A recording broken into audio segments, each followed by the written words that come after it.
그죠? 들리시죠? 야, 마이크가 안 나와도 이렇게 잘 들어주시니 감사합니다. 내일이 빅토리아 데이예요. 한 달에 한 번씩 찾아오는 공휴일이죠. 캘거리에서는 빅토리아 데이는 지나야 뭘 심어도 된다고 그런 얘기를 하더라고요. 근데 벌써 여름 같은 느낌이에요. 상당히 덥습니다. 더운 여름 가운데 건강하게 그리고 기쁜 가운데 지내시기를 축복합니다. 오늘 볼 말씀은 요한일서에 있는 말씀이고요. 말씀 제목은 God is Love 라고 써봤어요. 여간에서는 제목에다 영어를 안 쓰는데 어려운 영어도 아니고 금방 알 수 있는 영어니까 한번 적어봤습니다. God is Love. 하나님은 사랑이시다. 하나님이 사랑이다 하는 뜻이네요. 오늘 말씀의 본문은 요한일서예요. 요한일서 뒤에는 뭐죠? 책이? 요한2서. 그 뒤는요? 요한 3서. 요한 1, 2, 3서가 있어요. 그리고 요한이라는 제목이 붙은 책이 성경에 2개가 더 있어요. 요한 1, 2, 3서 뒤에 요한계시록이 있죠. 그리고 복음서 중에 4번째 있는 요한복음이 있어요. 요한이 다 썼나 보다. 그렇게 생각이 드는 책들이에요. 그리고 주제도 대략 비슷하게 연결이 돼요. 그래서 교회에서는 전통적으로 이 요한자가 들어간 책들은 다 사도 요한이 썼다 이렇게 생각을 합니다. 근데 누가 쓴 게 뭐가 중요할까요? 근데 특이하게 이 요한일서는 서신으로 분류되죠. 서신서로. 그러니까 편지라고 알려져 있어요. 편지인데 읽어보면 편지 같지 않은 형식으로 되어 있어요. 그러니까 편지에 인사하고 그런 형식이 없어요. 그래서 이건 편지라는 이름을 가진 교회를 향한 회람 서신 책이다 이렇게 얘기하기도 하고요. 요한 1서에는 책 자체에 인사가 없다 보니까 누가 누구에게 쓴다 이런 얘기도 없어요. 책 자체에는 누가 썼다는 증거가 안 나타나요. 그러나 아까 얘기한 것처럼 누가 쓴 게 뭐가 중요해요? 그 안에 뭐가 담겨 있느냐가 중요하죠. 요한 1서는 성경 말씀이고요. 교회의 역사 그리고 하나님의 성령이 함께 하심이 인정하는 성경 말씀이에요. 그럼 그 안에 뭐가 들었을까요? 하나님의 말씀이 들어있는 거예요.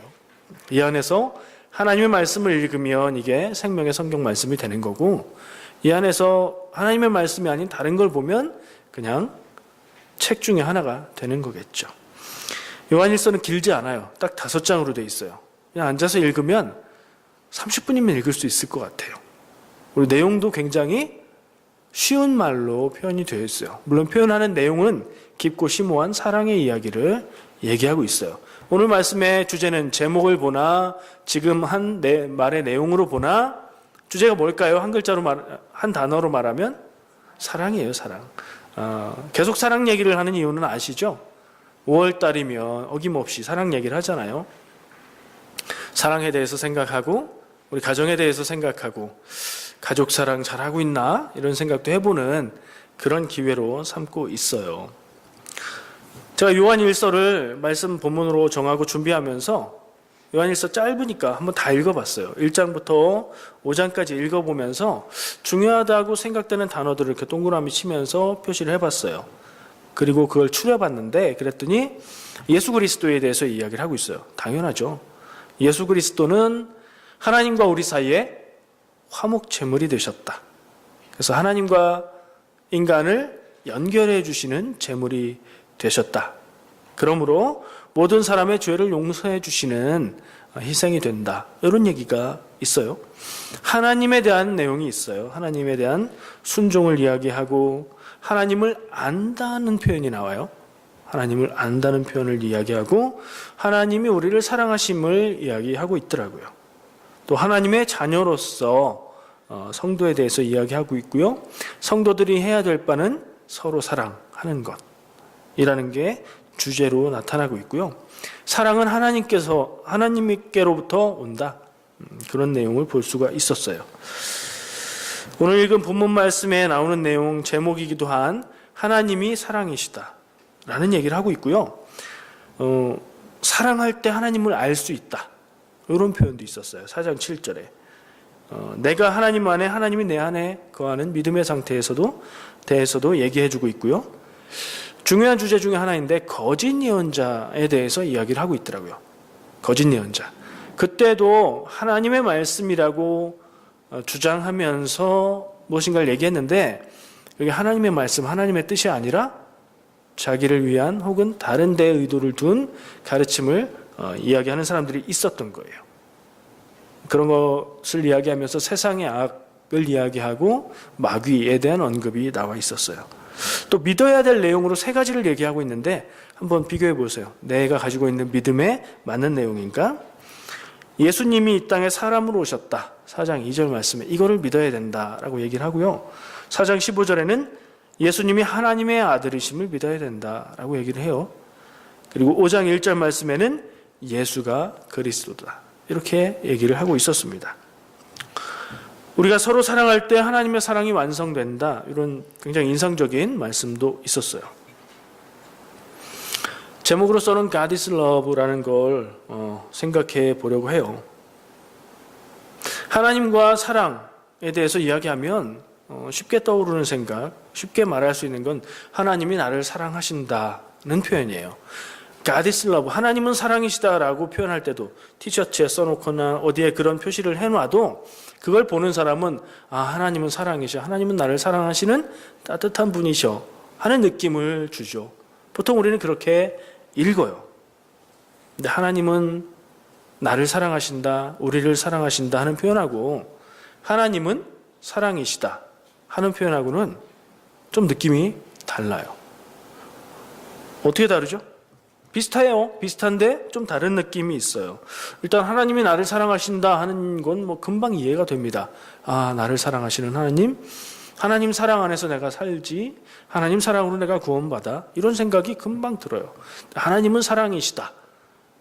비슷한 느낌인데 생각하면 생각할수록 무슨 말이지 하는 생각이 들어요. 성경에 이렇게 좀 알아듣기 어려운 말이 있다. 그러면 이건 뭐예요? 여기에 대해서 깊이 생각하고 묵상해 볼 필요가 있는 거예요.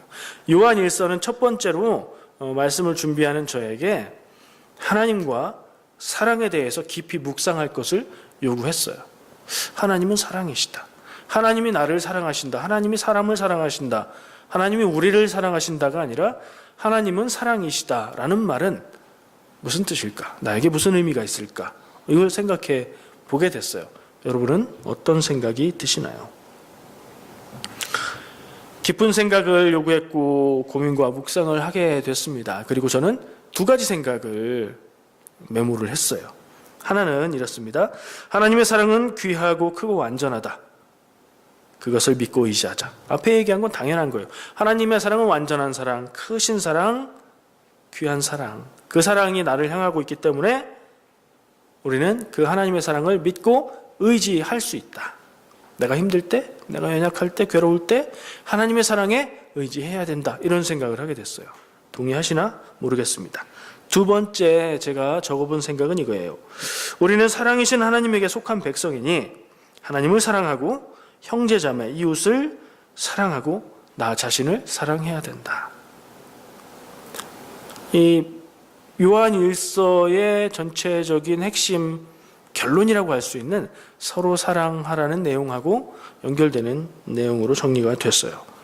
두 가지 생각이 어떻게 동의가 되십니까? 그렇게 적어놓고 보니까 이 두 가지 생각이면 하나님과 나와 사랑에 대한 이야기, 그거에 대한 주제로 충분하지 않나 하는 생각도 들었어요. 사랑이라는 단어를 love, 영어로 love, love라고 쓰죠. 영어에서는 이 love가 동사이기도 하고 똑같은 형태로 명사로 쓰일 수도 있어요.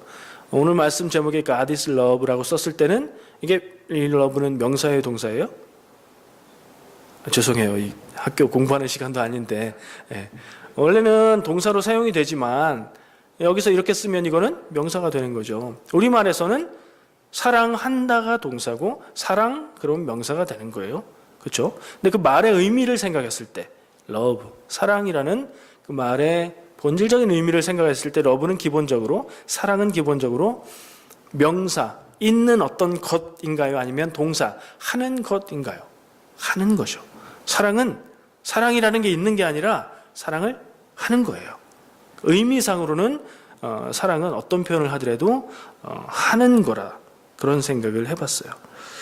근데 그 동사로 쓰여야 마땅한 단어인 love, 사랑이라는 것을 명사로 쓰면 오늘 제목이 그렇고 오늘 말씀의 중요한 부분으로 생각한 부분이 그렇잖아요. 하나님은 사랑이다. 하나님은 사랑이십니다. 라는 표현이 그렇잖아요. 그렇게 쓰면 느낌이 좀 달라지죠. 그 의미를 좀 찾아보고자 노력을 해봤어요. 근데 그런 고민을 하는 저에게 번쩍하고 들었던 생각이 있어요. 1 더하기 1은 뭐예요? 귀요미죠, 귀요미. 1 더하기 1은 귀요미인데 그 얘기가 아니라 1 더하기 1은 숫자로 2죠. 그 답이 중요한 게 아니라 1 더하기 1 하고 2 사이에 있는 거, 은. 읽을 때 우리가 그렇게 읽죠. 이퀄 표시 있잖아요. 등호, 같다고 하는 줄 2개. 그 영어로 쓰면 어떻게, 1 더하기 1은 2를 영어로 읽으면 어떻게 읽어요? 1 plus 1 is 2. 이렇게 읽을 수 있죠. 1 plus 1 equal 2라고 할 수도 있지만 is로 할 수도 있어요. is는 그렇다는 거죠. 그렇다는 의미이지만 동시에 같다는 의미도 되죠. 수학적으로는. 그런 생각이 들더라고요. God is love 그러면 하나님이 사랑이다라는 얘기인데 하나님과 사랑은 같다. 그러니까 하나님이 곧 사랑이다. 하나님은 사랑 자체이시다. 좀 더 생각해 보니까 하나님은 사랑하시는데 그 하나님의 사랑은 나 같은, 나의 사랑 같은 한계가 있고 부족한 사랑이 아니라 정말 완전한, 완벽한 사랑이다 하는 생각을 해보게 됐어요. 하나님이 곧 사랑이십니다. 하나님은 사랑 자체입니다. 이런 뜻으로 저에게 이해가 되기 시작했습니다. 사랑하는 남편, 사랑하는 아내, 아직 없으시면 사랑하는 사람 애인, 그것조차 없으시면 가족들, 아버지, 어머니, 동생, 있잖아요. 사랑하는 사람이 있죠. 이렇게 표현합니다. 연애할 때 당신은 참 예뻐 이렇게 얘기하죠. 당신은 참 잘생겼다 이렇게 표현을 해요. 근데 이거 조금 바꿔봐요. 오늘 말씀처럼 흉내를 내서 바꿔봐요. 당신은 여자를 향해서, 내 사랑하는 애인 여인을 향해서, 내 아내를 향해서 당신은 아름다움이야 이렇게 명사형으로 바꿔서 해봐요. 그리고 남편을 향해서, 내 애인을 향해서 당신은 잘생김이야. 왠지 당신은 참 예뻐, 아름다워 하는 것보다 더 아름답다고 얘기하는 것처럼 들리지 않으세요? 당신 참 잘생겼어 하는 것보다 더 잘생겼다고 하는 것처럼 들리지 않으세요? 그런 상상을 한번 해보면서 야, 이 표현 참 좋다. 써봐야 되겠다. 그런 생각을 했어요. 여러분들도 한 번씩 써보세요. 진심으로 사랑하시면 어떻게 생겼어도 아름답고 잘생겼을 줄로 믿습니다. 우리의 눈이 객관적인 미모만 보는 건 아니잖아요. 도저히 용납이 안 되십니까? 그 말이? 한번 시도해 보세요. 이 요한일서의 결론이 제가 뭐라고 얘기했죠? 요한일서에서 제목으로 뽑은 말씀은 하나님은 사랑이시다 였는데 요한일서의 결론은 뭐라고 했어요? 제가 일부러 슬쩍슬쩍 흘렸어요.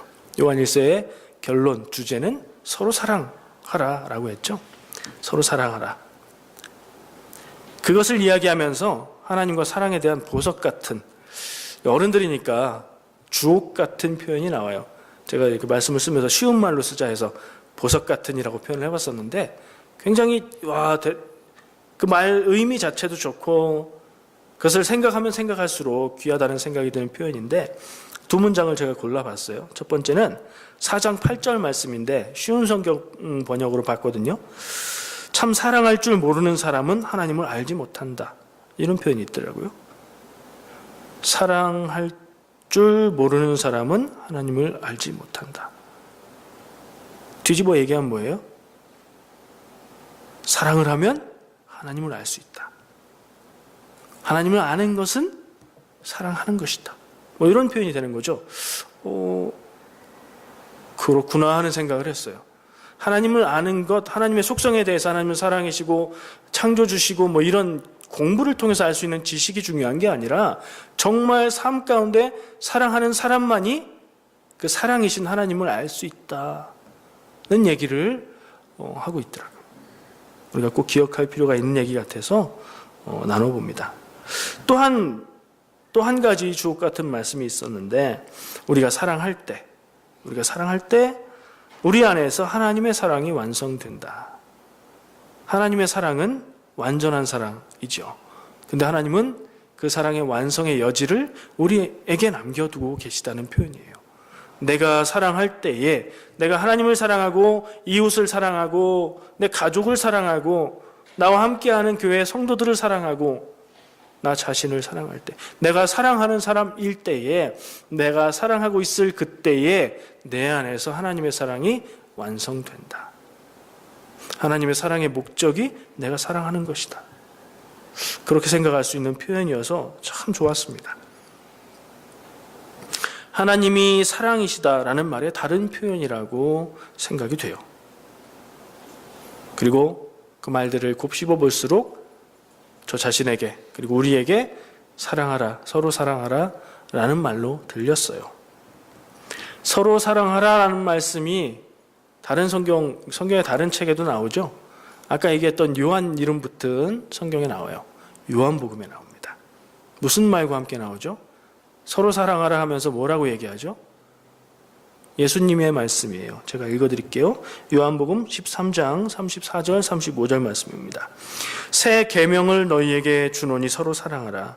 내가 너희를 사랑한 것 같이 너희도 서로 사랑하라. 너희가 서로 사랑하면 이로써 모든 사람이 너희가 내 제자인 줄 알리라. 예수님이 제자들에게 서로 사랑해라 라고 지금 이 한 절에서 3번씩 강조하시면서 그 서로 사랑하라는 말을 뭐라고 하셨죠? 처음에 뭘 준다고요? 새 계명을 준다. 서로 사랑해라. 새 계명이 뭐예요? 새 계명은 뭐죠? 새 거가 붙으면 올드가 있다는 얘기잖아요. 그러면 옛 계명은 뭘까요? 계명이라는 말 생각해 보시면 십계명 떠오르시죠? 십계명은 뭐예요? 하나님이 모세를 통해서 이스라엘 백성들에게 주셨던 하나님의 율법, 하나님의 법이잖아요. 그 율법이 하나님의 백성들이 살아가는 법으로 주신 거예요. 그게 옛 계명이에요. 근데 그것을 지키고 그것을 따라 사는 삶을 살지 못하니까 새 계명을 주신다는 뜻이에요. 예수님이 하나님의 뜻으로 새롭게 제시해 주시는 새 계명이에요. 구약에서 주신 그 많은 계명들을 압축해서 한마디로 말하면 이것과 같다는 뜻이에요. 뭐죠? 서로 사랑하라. 서로 사랑하라는 말을 지키고 살면 그것이 하나님의 뜻을 지키고 사는 것이라는 거예요. 그러니까 예수님이 그냥 니들 친하게 지내는 게 좋잖아. 서로 사랑해. 이런 정도의 뜻이 아니라 새 계명을 준다라고 말할 때는 이것이 가장 중요하다. 서로 사랑해라. 라고 말씀하고 계신 거예요.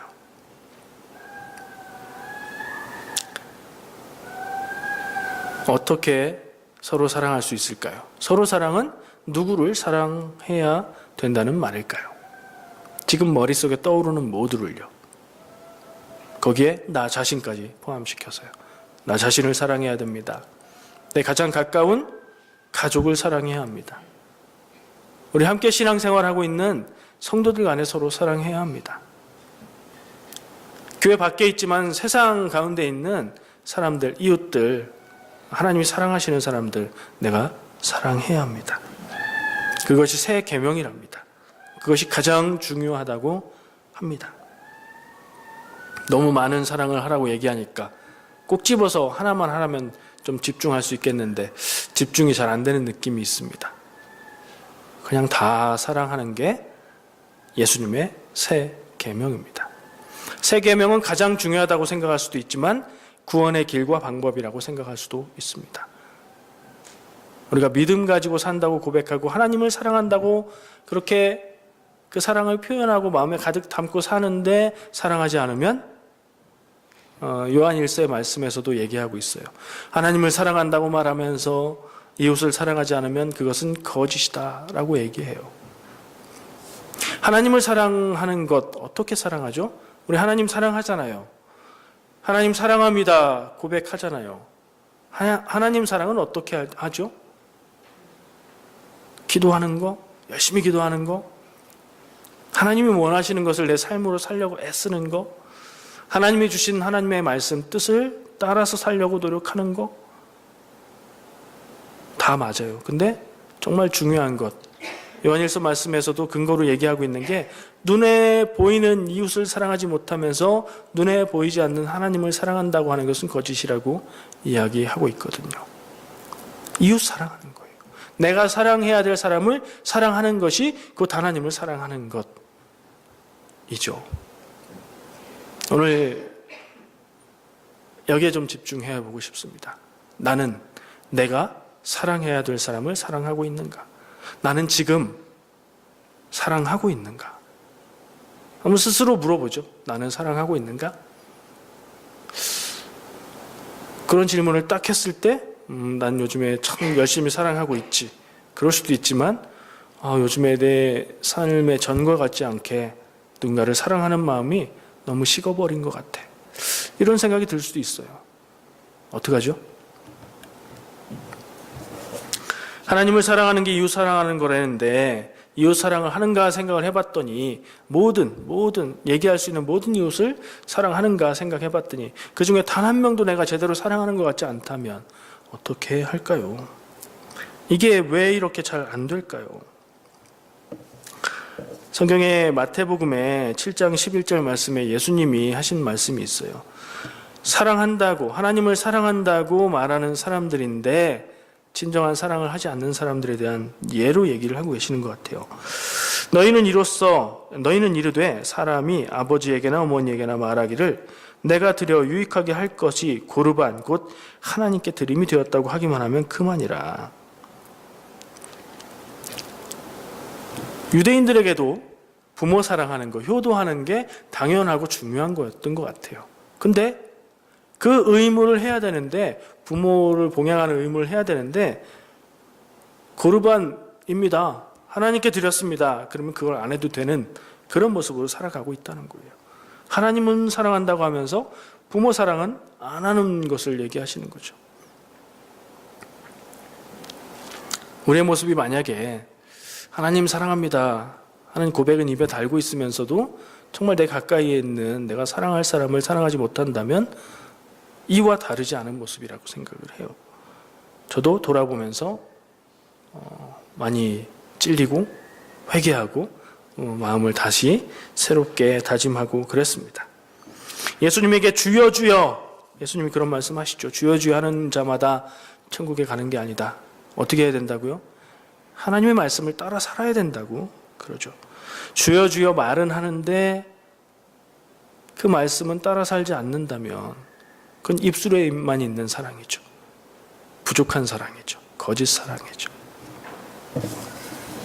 여러분들이 그렇다는 게 아닙니다. 우리 안에 이런 모습이 있을까 한번 돌아보자는 겁니다. 사랑이 부족한 가정이 있습니다. 뭐라고 부르죠? 엮이는 가정이라고 불러요. 엮이는 가정 그러면 막 떠오르는 것이 있어요. 가정폭력, 여러 가지 평화롭지 않은 어떤 가정의 모습들, 그런 게 떠올라요.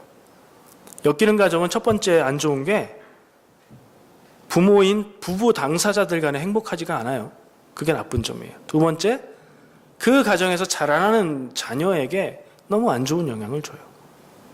그럼 어디까지 가냐면요, 부모의 관계에 어려움과 아픔이 있는 모습 가운데서 자란 자녀는 온전한 사랑을 할 줄도 모르고 온전한 사랑을 받을 줄도 모르고 결혼을 해서 자기가 사랑하는 사람에게 사랑하는 마음이 가득 있는데도 그걸 잘 사랑하면서 행복하게 살아가지 못하게 되는 장애가 돼요. 이게 당대에서 끝나지 않아요. 또 그 자녀에게 영향을 줘요. 내 자손들에게 계속해서 영향을 미치는 심각한 문제예요. 정말로 자녀 사랑하는 일은 우리의 인생을 걸고 투자해야 되는 중요한 일인 것 같아요. 최고의 자녀 사랑은 뭘까요? 그 부모가 서로 사랑하면서 행복하게 사는 모습을 보여주는 거예요. 행복한 인생, 사랑하는 인생을 믿을 수 있게 만들어주는 거예요.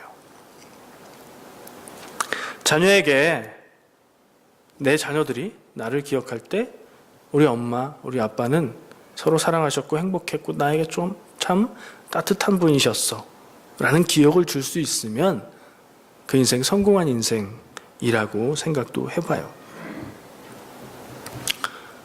원주민 선교 사역을 하면서 원주민들에게서 발견되는 특징이 하나 있어요.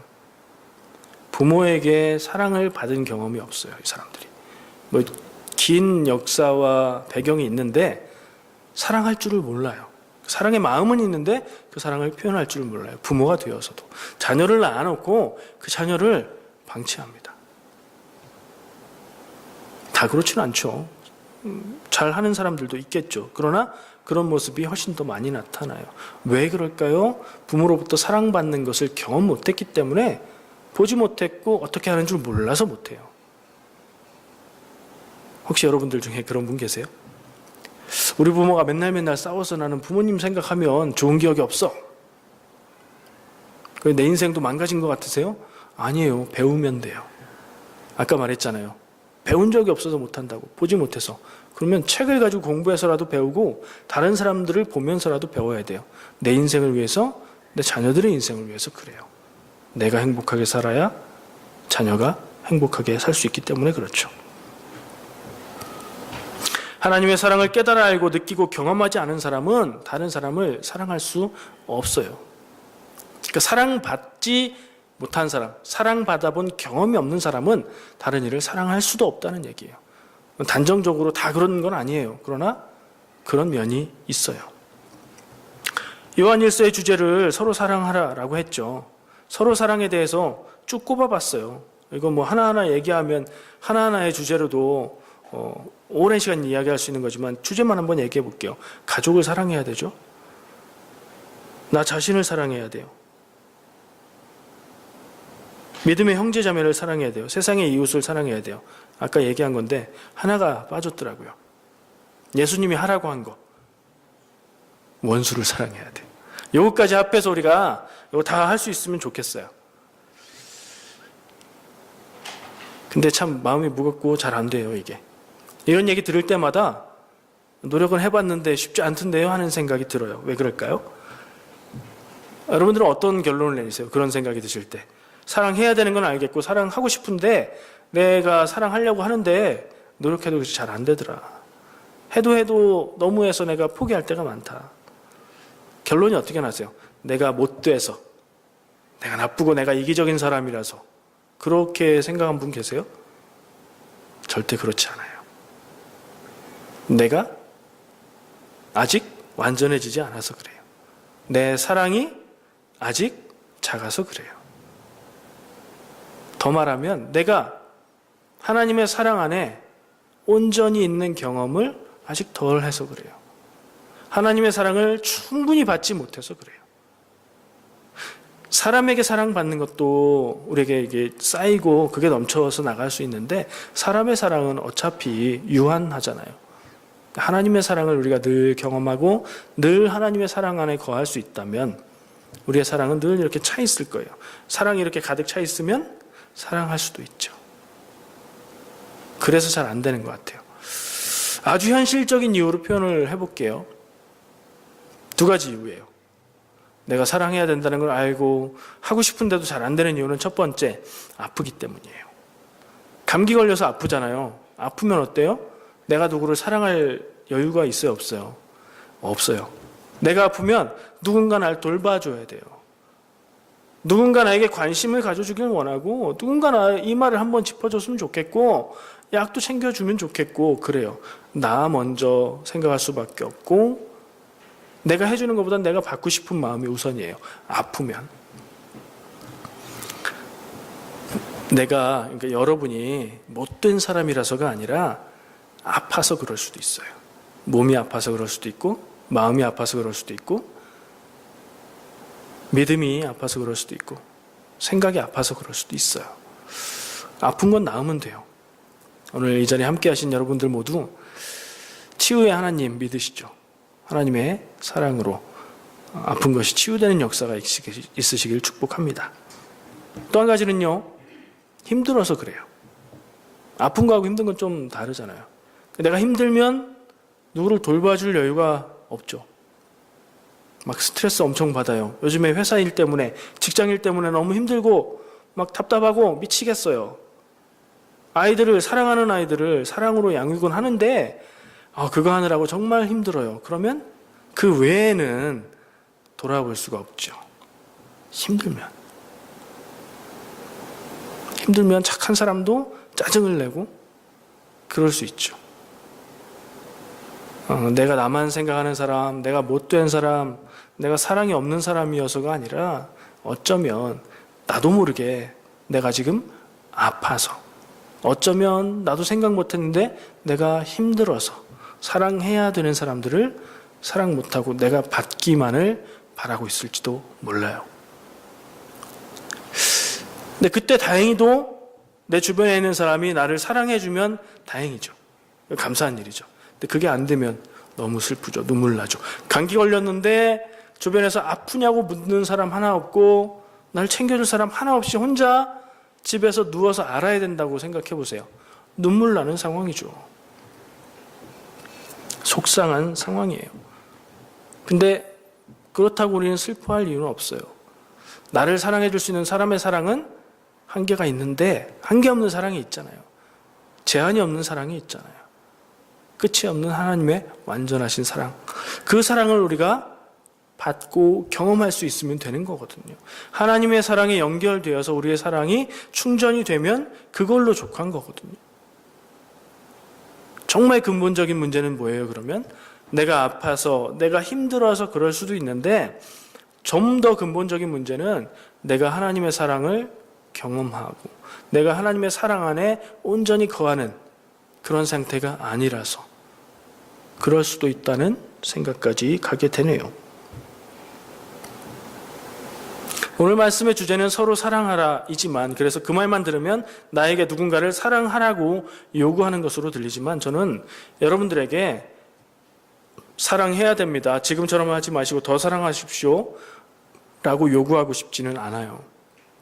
여러분들의 사랑을 더 채우시라고 말씀드리고 싶어요.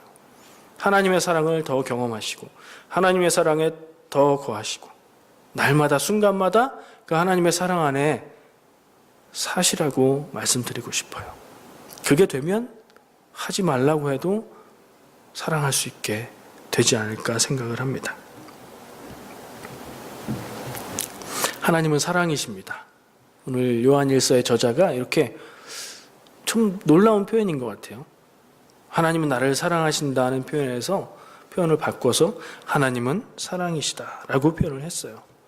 이 말은 하나님의 사랑은 완전하고 완벽한 사랑이라는 표현도 되는 것 같고, 하나님의 사랑이 내가 사랑할 수 있는 내 사랑의 근거와 근원이 된다는 말인 것 같아요.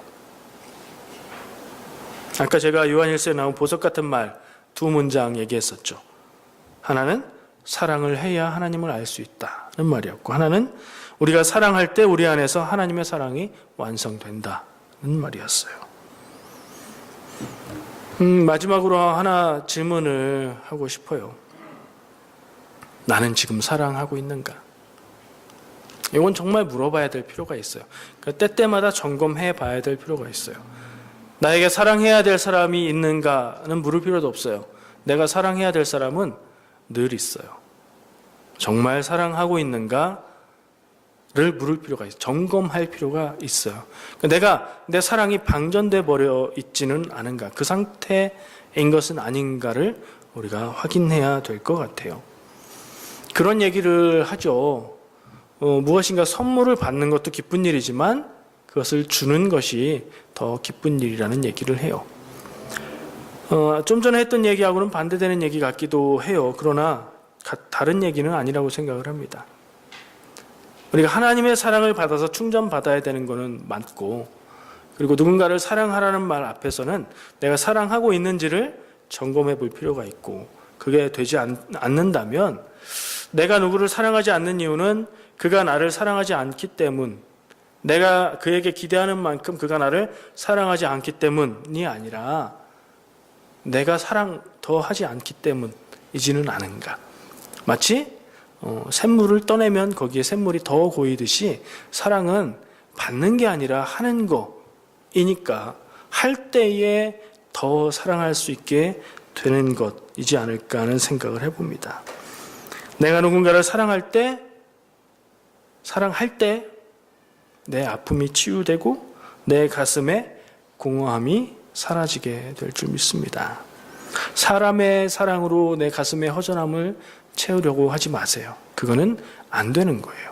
내 가슴의 공허함은 하나님의 사랑으로 채우고, 그리고 나는 사랑하는 거예요. 사랑받기를 원하는 게 아니라 사랑하는 그런 삶이 되시기를 축복합니다. 기도하겠습니다. 사랑이신 하나님 참 감사합니다. 오늘 주신